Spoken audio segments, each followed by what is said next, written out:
If you're tired of being ghostly white,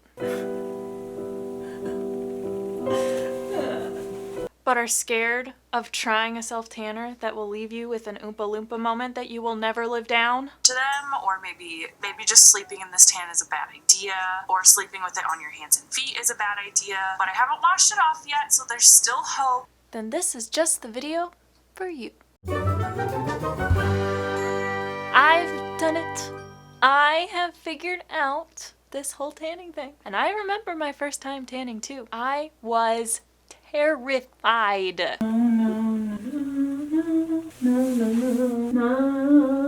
So I have made it my mission to save you from having your own Oompa Loompa moment. Because nobody likes an Oompa Loompa moment. We want a bronzed goddess moment, okay?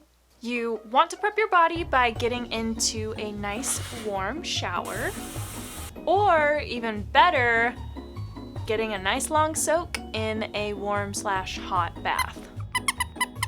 During this time, you'll want to make sure that you get all of the dead skin off, like get it out of here, get it out. I highly recommend these gloves that you can actually get at Walmart. They're like the most convenient little gloves. You just slip them on. They're like really stiff, so you really get like a real scrub. Way better than a loofah. Which you want because you really want to scrub dry areas like your elbows, your knees, the heels of your feet, any places where the skin tends to get really rough and dry. But you might want to be a little bit more gentle with these gloves on the rest of your body, because don't hurt yourself, trust me. You'll see what I'm saying when you use them. And of course, wash your body. I feel like this kind of goes unsaid, but I'm gonna throw it out there just in case. The only thing you'll want to be mindful of is making sure that you don't use a body wash that is moisturizing. Cheap bar soaps actually are really great for like stripping the skin of your natural oils and all of that dirty, nasty stuff. And the Mario Badescu enzyme gel will definitely strip your skin of all those natural oils. The only thing I felt like this body soap did was make my skin dry. See my Mario Badescu video here? Which is actually the point, because we need to get everything off the surface of the skin. Also, make sure to shave all desired areas. The more shaving you can do, the better. And make sure to apply lotion to any rough, dry areas like your hands, your feet, knees, and elbows. And face, just as an extra barrier. So now it is time to exit the shower. Wait, does that mean I have to apply the tanner? We actually want to give the pores on our body enough time to cool down and close, and let all of the moisture purely fully dry. You'd be surprised how long that water stays in the skin, even though it doesn't feel wet. Huh.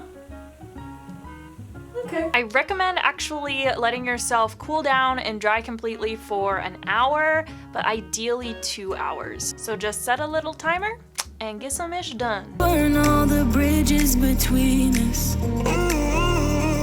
So that was actually stuff that I got done last year, but the point is the same, okay? Wow, you're such a liar. Oh, okay. Well, guess what time it is? No. It's time to apply the tanner. I'm just kidding. It's really not as scary as it seems. Just listen to everything that I'm about to say. Okay.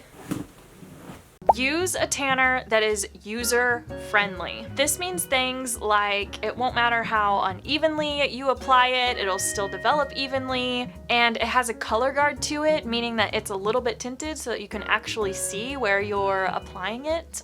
I'm looking at you, tanologist. And that you won't have to worry about the tone getting really crazy if you accidentally leave it on for too long. I actually recommend the Coco and Eve Sunny Honey Tanner, which is the one that you will see me using here. It will turn you into a bronze goddess like that, okay? Use a mitt or latex surgical gloves.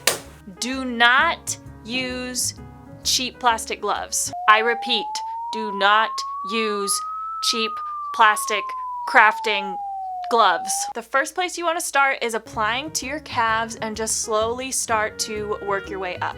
Rub it in the exact same way that you would kind of rub in regular lotion, as you make your way towards those dry patch areas like your knees and elbows, just make sure that you're applying it a little bit more sparingly in those areas. Basically, just use whatever is left over on your glove to apply it to knees and elbows and such. So once you have applied the tanner all over, avoiding places like your hands, feet, and face, it is time to grab an old makeup brush. If you don't have one, I would just go ahead and pick up a cheap one. Even e.l.f. has a little kabuki brush that would be perfect for this. And with this, you can take a small amount of tanner and apply it lightly to your hands, feet, and face. And do not apply it to the bottom of your feet or the insides of your hands, okay? I've been there, done that. Huge mistake. And now, we wait. The time frame of how long you leave it on is actually up to you and the product directions. Some products, like Tanologist, for example, need only 1 to 4 hours to develop, whereas the Sunny Honey, for example, says to just keep it on for a minimum of 2 hours. The directions say, allow to develop for a minimum of 2 hours or overnight for a deeper tan.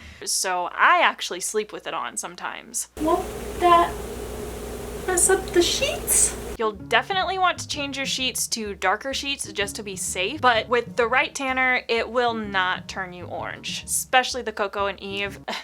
It's a godsend, okay? I'm about to get in the shower. I look so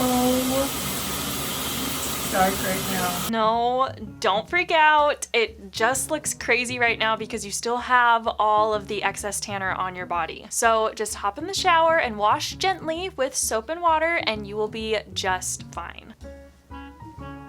How do you feel now? Excuse me. Who are you? Okay, so I actually do have a little playlist. It'll be short and bingeable that you can check out right here. That's me on my journey to finding the best self tanner. So click right over there and I'll see you there. You're not going to Paris. Okay, now I actually need to shower.